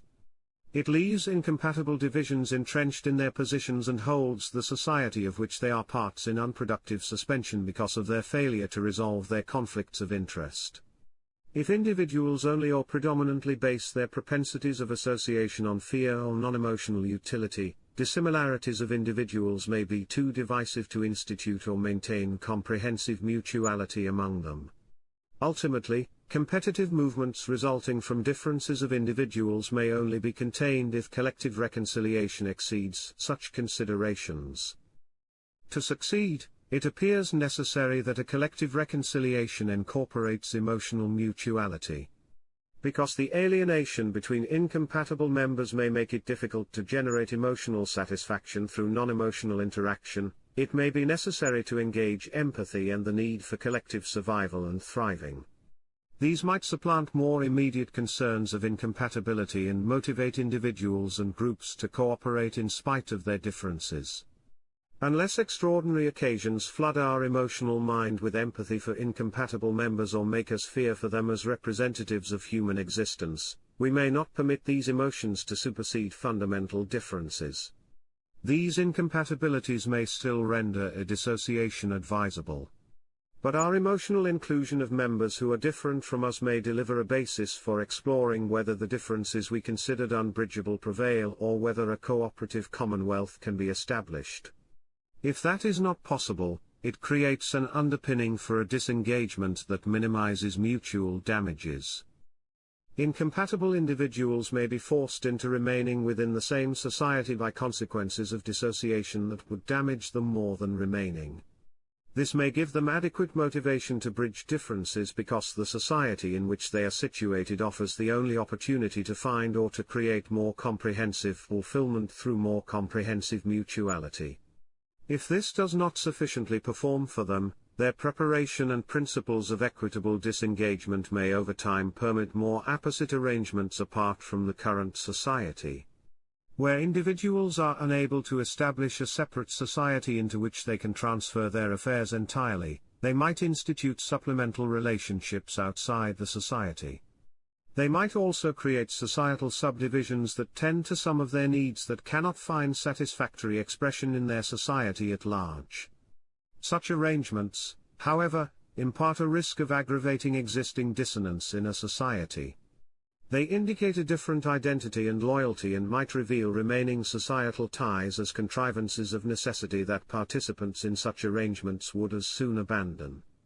Unless the remaining members of a society are compelled to live with such a partial participation, they might insist on terminating the membership of partially disengaged members. This pressure may at times render disengagement an all-or-nothing proposition on a societal level. In societies that manage to achieve a comprehensive reconciliation, the interchanges among members may have us draw parallels between the relationship of the resulting commonwealth to its members and the relationship between an individual to that individual's needs. We may deem proceedings among members of a commonwealth similar to the arrangements among traits within the same person because members would be unified in their objectives. A coherent cooperative system might then achieve the amalgamation of individual councils of traits to form a supreme council of members that supervises the harmony among individual needs or wishes and determines what pursuits should be cooperatively pursued and how they should be pursued. Arguably, if individuals already operate in comprehensive reconciliation, their own acumen should be sufficient. A council of members only retains a function in conditions where collective reconciliation requires supervision or reinforcement. For the time being, however, that might make it a necessary installation. To fulfill its task of coordinating cooperative behavior, a council of members must be able to impose collective preferences over those of individual members where necessary. We would have to give up sovereignty over determining our own pursuits to some extent. Even if we reserve the right to dissociate, we will have to assent to a certain governance of a society over us during our membership. In analogy with an individual council of traits, we may permit the collective systemic mechanism to limit our behavior in the fulfillment of our needs. Such cessation of sovereignty to collective determination may appear like a logical implication of a cooperative system with a potentially divergent membership. Our agreements regarding its establishment and conduct and its existence would be illusory if we could exempt ourselves every time we would be bound contrary to our will at that time. However, because we employ our membership in a cooperative system as a means to maximize our individual happiness, we have to carefully restrict the powers of a cooperative council over us to types of incidents where cooperative administration serves the advancement of our happiness overall. Members may hence strictly define boundaries for cooperative direction, intrusion, and reattribution of resources. They may stipulate that a cooperative system must step back and can solely regulate or impose where individual pursuits including individual mutuality fail to generate an overall optimization. Even then, they may leave margins of liberty and mechanisms that allow individuals their own modalities of optimization. Even within areas of cooperation, they may choose the degree of cooperation, and the cessation of individual sovereignty. They may exclude certain pursuits or aspects of pursuit from cooperative streamlining and optimization. They may maintain that particular needs or spheres of activity around certain needs or wishes stay exempted from cooperative preemption. They may eliminate complete sequences of pursuit from collective influence or preserve choices at particular junctures.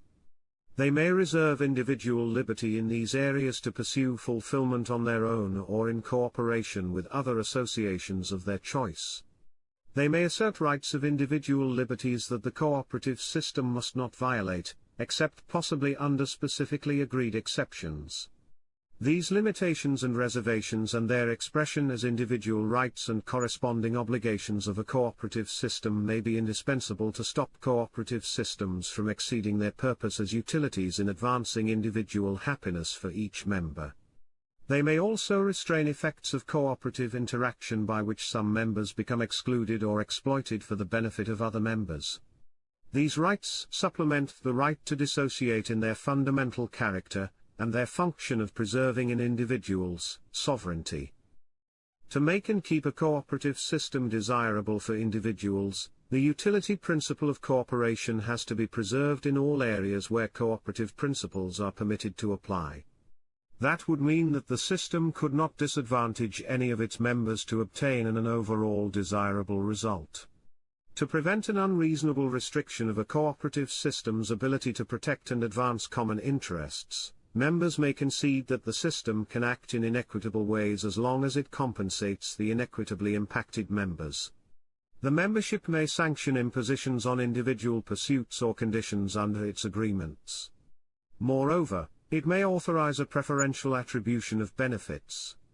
Although such a disparate treatment can be advantageous from a systemic viewpoint, it will likely represent a disadvantagement from the perspective of members who are negatively affected or not equally positively affected. To preserve equal participation of members in the benefits of a cooperative system, and to receive their agreement for mechanisms that can optimize overall benefit through disparate treatment, a cooperative system must equalize these disparities. Members who gain an advantage from disparate treatment would have to compensate a lesser advantage or a loss incurred by others so that resulting benefits are equal for all affected. In granting disparate treatment with compensation, we institute a way of cooperation that provides the best overall allocation of particularized means while recognizing and effecting members' fundamental equality. The equalization of gain and loss through compensation also provides a measurement for determining the overall usefulness of an imposition or preference to increase overall happiness. If it yields no overall net benefit, it is unnecessary and it constitutes an illegitimate intrusion or preference. Similar principles seem to apply if an infringement or preference is necessary to prevent or remediate damage for another member. But there is no profit in this situation that must be shared. The principle of equality demands that all members share costs of loss prevention or remediation equally and compensate one another to arrive at an equal standing. Instead of inquiring into a net benefit to justify interference, we would explore whether an overall reduction of damage occurs. Although a compensatory mechanism empowers a cooperative system to maximize its overall benefits, activities that trigger compensation has to be applied with restrictive bias. To maximize the pursuit of members' needs in a cooperative system, the principal objective of such a system must be to leave members' pursuits undisturbed and to not interfere without a compelling reason. Even if we receive compensation, we do experience interferences with our endeavors or preferential treatment of others as competitive infringements. Living in anticipation of such infringements, being interrupted or burdened by them, and having to participate in and to be worried about related compensating procedures are impositions that might not be sufficiently compensable. To optimize individual happiness, many infringements may have to be barred even if they would convey some overall benefits and could be compensated. A cooperative system has to confine disparate treatment of members to incidents that warrant their disturbance. It must only be allowed if the advantages clearly outweigh the injury. All members would have to have authorized the mechanisms of dissociation of members from the cooperative system, and of members' disadvantagement with compensation. But activating such procedures against members demands an exception to the principle that all members must agree to activities of the cooperative system. If the dissociation or compensated disadvantagement of members would require the agreement of the individuals to be dissociated or disadvantaged, these individuals would obtain a veto right over critical aspects of a cooperative system. Arguably, the cooperative unanimity requirement grants a veto right to any member in any decision. However, in these exceptions, the interests of negatively affected members and the remainder of the cooperative system may be so contrasting that a member's determination in favor of overall benefit may not be possible. The intensity of the conflict of interest inherent in such decisions might approximate situations in which members are accused of having violated the members' agreement. In that event, the proper functioning of the system requires the accused individuals to be excluded from prosecuting the transgression or devising remedies. To sustain the operability of a cooperative system, its members have to approve to be excluded from participating in these three varieties of determinations. An exception is their right to assure compliance with their rights generally, as well as the procedural safeguards of procedures for dissociation, compensated disadvantagement, and prosecution for violations to which the members agreed or are deemed to have agreed. But even here, they cannot be accorded a determinative participation. Such decisional exclusions carry a danger of competitive imposition by the rest of the members. Given that they might be necessary to secure the functionality of a cooperative system, this risk might have to be incurred. The interests of members subjected to such exclusions might be adequately safeguarded if a decision requires the agreement of all other members. Because the standard of unanimity is often regarded as an obstacle for the functioning of a cooperative commonwealth, many systems that claim to be cooperative change this principle to permit majorities or selected groups or individuals to make governing decisions. That affords these authorities with the potential to use their power for competitive objectives or with competitive results under the apparent legitimization of preceding consent. If such authorities become competitive, cooperative systems end. In their stead, new competitive systems arise in which governing elites victimize members. These groups may behave similar to a tribe that acts competitively toward the outside. Only, their competitive strategies concentrate on the balance of the members that are captive to the system. Such an arrangement may become indistinguishable from a competitive system that is ruled by a group of competitors. The only discrepancy might be historical in that the power leading to competitive oppression was granted by cooperative members. A cooperative system may not only enter such a state if it falls victim to a competitive conspiracy by its governing members. It might also be converted by its insistence to include individuals into a commonwealth, or to keep members within its fold without accommodating their rights. Concerns regarding coherence may arise because a cooperative system may have obtained the accession of members under false pretenses or against their will, or by manipulating or forcing the compliance of members who were born into the system and disagree with its structures or processes. They may also accrue if members who once assented to its structures and processes have reformed their stance, or if the system has changed cooperative requirements beyond its authorization or takes advantage of ambiguities and violates underlying cooperative principles. If members engage in offensive competition, their suppression and punishment may be justifiable to some extent. But the system might not distinguish such individuals from those who turn competitive in a justifiable defensive reaction against the violation of their rights. In a disingenuous or a misguided genuine claim to represent cooperative virtues, it may fight all opposition. Such a system may force disagreeing members to sacrifice their happiness for the overall well-being of a system whose purposes are determined by and benefit members who support its structures and processes. These determining powers might impose their competitive designs by coercion or by manipulation. But not all pressures leading to compliance may be imposed. They may be self-generated by members. The comparative advantages of a cooperative system, the uncertainty of alternatives, and habit may convince members to conform on their own accord. They may further sense a strong attachment to particular members, the community, or the surrounding setting. Emotions based on mutuality, identification, and their need to serve the collective survival and thriving may compel them to serve a community, its conventions or its ethnic, cultural, geographic, or religious distinctiveness. In spite of suffering disadvantages, members may not be inclined to forsake these associations or jeopardize them in a bid to change the system. While such attitudes may grow independently, they may also be inculcated or fostered by competitive interests that benefit from keeping members loyal to settings that detract from their happiness.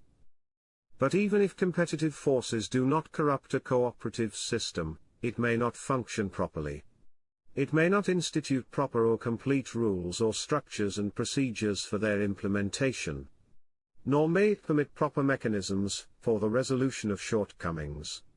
The mechanisms of compensated disadvantagement, protection, correction, retribution against violations, requests for change, and dissociation may be burdened by procedural obstacles. Attempts to undertake these activities may fail because of discord among members. This discord may be founded on a refusal to cooperate on individuals' own behalf or because of particular bonds with or fear of those who might be negatively affected by such procedures. They may hesitate to apply such measures unless they are confronted by irrefutable evidence that these are required. As a consequence, cooperative systems may be extensively hampered, which could in addition exacerbate their complications. To establish or maintain a cooperative system in spite of these limitations to some extent, its members may condone certain frictions among one another or explicitly approve and institutionalize competitive dynamics. The adoption of, and the failure to defend itself against, policies that are incompatible with its principles may cause a cooperative system to decline into a competitive system. Competitive interests may try to introduce, foster, and utilize debilitating discord, bonds, or apprehensions to hinder cooperative emancipation. Yet, until they assume governance of the system and potentially thereafter, competitive interests may proceed under a semblance of cooperative attitudes and practices, purportedly to assist the cooperative system to transcend its inhibitions. They may manipulate members into associating and identifying with them, transmute unanimity to majority requirements, influence processes by which majorities are determined and constituted, and institute the delegation and obfuscation of power. They may thus keep their victims unaware, under the impression that impositions are helpful or necessary to maintain a cooperative system, or forgiving or hesitant to take action where they know that not to be the case. To prevent circumstances that compromise the benefits of a cooperative system and to keep it from becoming a vehicle for competitive interests, we must conduct associations deliberately, restrictively, and selectively. We may strive to organize our associations in a manner that conveys the benefits of cooperation while also preserving the ability of members to pursue their needs independently or in other associations where these suit them better. To maximize cooperative potential, we may confine general associations to their beneficial general functions and organize specific, cooperative groups in areas of narrow compatibility regarding certain needs or topics. Cooperative communities must be prevented from imposing on or giving in to members who do not share their agreements or practices. Considering our particularities, this may lead to a state where we share a general community regarding fundamental concerns where agreement can be reached and engage in a multiplicity of specialized groups to cover particular needs or wishes. The substantive confines of such groups may prompt us to participate in multiple interest groups at the same time. Such a functional manner of organizing common ventures appears to reduce the risk that we would be ruled by a cooperative system or would find such a system inescapable. At the same time, it seems to preserve the advantages of a cooperative approach for the pursuit of our interests. The joint expertise of and pursuit with individuals who share interests are bound to make us more effective and efficient. That may be in part attributable to the coordination potential of corresponding minds. We may also benefit from binding individuals together whose similar interests might otherwise render them competitively adverse to one another. Further, the advantages of partaking in a joint effort to support or protect shared interests incentivize individuals to qualify for joining such an effort by reconciling their needs internally and externally, and to adjust their needs into a mode that allows such reconciliation. Still, we may wonder how such an approach can contribute to a more comprehensive collective reconciliation. We may question assertions that groups representing similar particular interests of members can be useful in a context where other groups may have different interests concerning the same subject matter or represent different individuals with the same, and potentially competitive, interest. If inwardly homogeneous but outwardly divergent groups interface in the context of a larger community, conflicts of interests may only be deferred to a higher, more organized level of interaction among interests without modifying their fundamental dynamics. To resolve incompatibilities, it might be necessary to construct partial or total disengagement among incompatible groups. Such segregation may produce disadvantages for all involved. While incurring such disadvantages may appear preferable to the disadvantages of competitive conflict, the challenges in the separation of incompatible interest groups may cause this resolution to be enacted with reluctance. Moreover, Such a separation may be impracticable if the same individual is to participate in a variety of interest groups. With regard to multiple human interests, the groups representing these interests would have to come to arrangements in a shared setting. To assist their members effectively and efficiently, they would have to find a manner of coexistence and positive cooperation that would have to simulate the cooperative behavior that individuals might display in their absence. Within the scope of their member representation, they would have to function as members of the cooperative system. Arguably, that function of interest groups is not only necessary to prevent them from engaging in competition. It may seem to be necessary for larger cooperative communities to exist and function. Interest groups are able to collect, consolidate, and represent the concerns of their members in matters where the common administration of the system, by the totality of the individual members of a community, would be challenging. The organization of interest groups may then appear to be a salutary, and possibly indispensable, means to enable a larger cooperative system. Individuals should welcome interest groups as well because they enable them to make themselves heard in a larger cooperative setting, to be represented in negotiations with a heft that is commensurate with the size of their membership, and to stand their ground against possible competitive societal strategies or effects. However, implementing a system with cooperative associations as constituents that represent our interests and priorities is challenging. It might be hard to find cooperative ventures for our particularities in all fields where we require or could benefit from cooperation. Even if we found them, our involvement in a multitude of these separate ventures might be difficult because we may encounter boundaries of effectiveness and efficiency in our participation. Even if the benefits of organizing in interest groups are considerable, the necessary commitments for active participation in a multitude of ventures to represent our interests might dissipate our efforts and overstrain our capacities. We may not be able to personally establish and maintain all the interest groups that we require or can use. We may find it necessary or helpful to delegate the representation of us to institutionalized, separate entities. By empowering such institutionalized interest groups to act on our behalf, we may generate powerful forces in societal decision-making, and the pursuit of our needs. We may delegate to them pursuits requiring individual and collective reconciliation for a measured and adapted application in our interest. Yet, as members, we may not remain in sufficient control to manage the decisions and activities of such interest groups in our interest. Even our choice not to participate in interest groups or to dissociate from them may not be effective because it leaves us without an adequate voice in the decision-making of a cooperative system that is dominated by interest groups. Efforts for protection and support of our interests in a larger cooperative society may then confront us with a threat of disenfranchising us of our right to control such a society and our fate in it. The next chapter scrutinizes the conditions and effects of interest groups in more detail.